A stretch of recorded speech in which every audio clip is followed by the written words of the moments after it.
sama-sama belajar mengenai sumber energi. Ada yang masih ingat salah satu contoh sumber energi? Kincir. Air. Ya, air betul. Terus?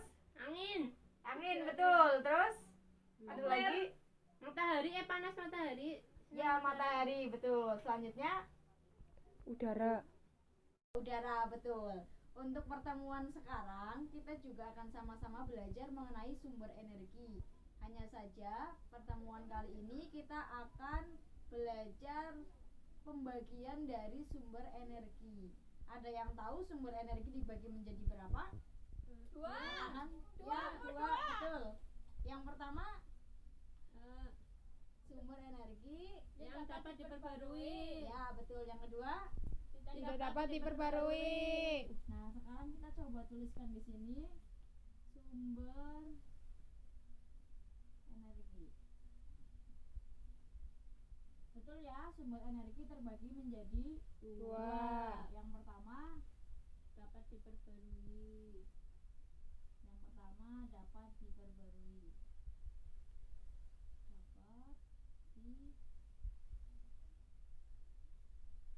Dapat diperbarui. Yang kedua Tidak dapat. tidak dapat diperbarui.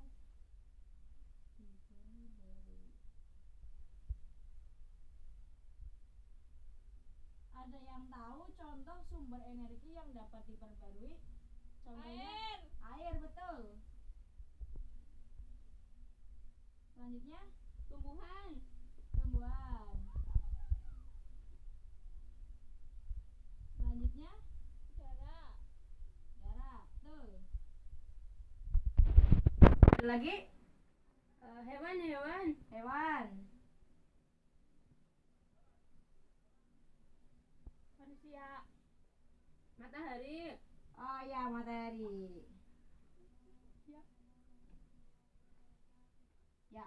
Jadi betul sekali. Jadi air, seperti contohnya air. Setiap hari siapa yang menggunakan air? Saya, Bu. Mbak Ulfi menggunakan air untuk apa? Mandi. Ya, selanjutnya ada lagi menggunakan air untuk apa? Minum. Terus selanjutnya air untuk apa lagi? Masak, nyuci, betul. Jadi setiap hari kita selalu membutuhkan air. Di seluruh penduduk di Indonesia maupun di dunia selalu membutuhkan air. Walaupun air digunakan secara terus-menerus, air ini tetap tidak akan habis. Oleh karena itu, dia masuk ke sumber energi yang dapat Perbarui. Jadi penjelasannya, sumber energi yang dapat diperbarui adalah sesuatu yang ketika kita gunakan secara terus-menerus tidak akan Habis. Ya, betul. Selain air, ada juga tumbuhan. Setiap hari kita makan sayuran nggak? Iya, Bu. Kadang-kadang, Bu. Kambing makan apa? Rumput. Rumput. Sapi makan apa? Rumput. Jerapah makan apa? Rumput. Rumput apa daun? Daun. Oh ya, daun, Bu, daun. Ya, artinya bahwa tumbuhan ini selalu dimanfaatkan oleh baik manusia maupun hewan. Namun dalam penggunaannya, walaupun digunakan secara terus-menerus, tidak akan habis karena masuk ke sumber energi yang dapat Perbarui. Sedangkan matahari ini merupakan sumber energi terbesar yang ada di bumi. Ya, paham ya anak-anak? Iya, Bu. Ya, untuk selanjutnya pengertian sumber energi yang tidak dapat diperbarui. Kalau sumber energi yang dapat diperbarui dapat kita gunakan secara terus-menerus tidak akan habis, berarti yang tidak dapat diperbarui adalah kebalikannya. Ketika kita gunakan secara terus-menerus berarti akan Habis. Ada yang tahu contohnya apa? Batu bara. Ya, betul, batu bara. Ada contoh lain? Minyak bumi. Minyak bumi, betul. Selain itu ada juga gas alam. Dan juga beberapa jenis barang tambang lainnya.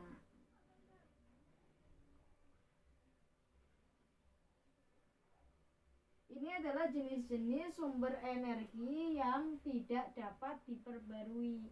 Oleh karena itu kita harus bisa memanfaatkan secara bijak untuk kehidupan kita sehari-hari. Karena sumber energi ini ketika kita gunakan secara terus-menerus, nanti lama-lama akan habis. Ya, dari penjelasan Bu Guru tadi sudah paham ya anak-anak? Belum. Mau tanya, Bu. Ya, silakan yang mau bertanya. Kalau batu bara itu digunakan untuk apa ya, Bu? Batu bara, ya oke, pertanyaan yang bagus ya. Batu bara fungsinya untuk apa? Jadi batu bara ini fungsinya adalah untuk peralatan dalam dunia industri. Contohnya itu adalah pembangkit listrik tenaga gas, dan contoh yang lain adalah solar. Tahu kan ya solar? Tahu. Iya, Bu. Ya. Terus ada yang bertanya lagi? Enggak, Bu, udah paham. Ya, alhamdulillah kalau sudah paham. Ya, dari pembelajaran hari ini anak-anak kita sama-sama belajar mengenai sumber energi. Bahwa tadi sumber energi dibagi menjadi dua. Yang pertama dapat diperbarui, yang kedua tidak dapat diperbarui. Contoh yang dapat diperbarui bisa dilihat di sini, ada air, tumbuhan, udara, hewan, matahari. Nah, sebagai manusia yang bijak, kita harus bisa memanfaatkan sumber energi ini dengan sebaik-baiknya. Contohnya sumber energi air. Dalam menggunakan air sehari-hari, kita tidak boleh boros dalam pemakaiannya. Meskipun sumber energi ini dapat diperbarui, namun kita tetap harus menjaga kelestariannya, baik itu air, tumbuhan, udara, hewan, dan matahari. Sampai sini paham ya? Paham, Bu. Kemudian apalagi dengan sumber energi yang tidak dapat diperbarui? Jelas-jelas kita harus bisa memanfaatkan dengan sebaik-baiknya. Semisal barang-barang tambang yang ada di sini, ada batu bara, minyak bumi, gas alam. Dalam pemanfaatannya tentu kita harus bisa mengolah dengan sangat bijaksana supaya nanti kita tidak kehabisan sumber energi yang ada di sini. Begitu ya? Iya, Bu.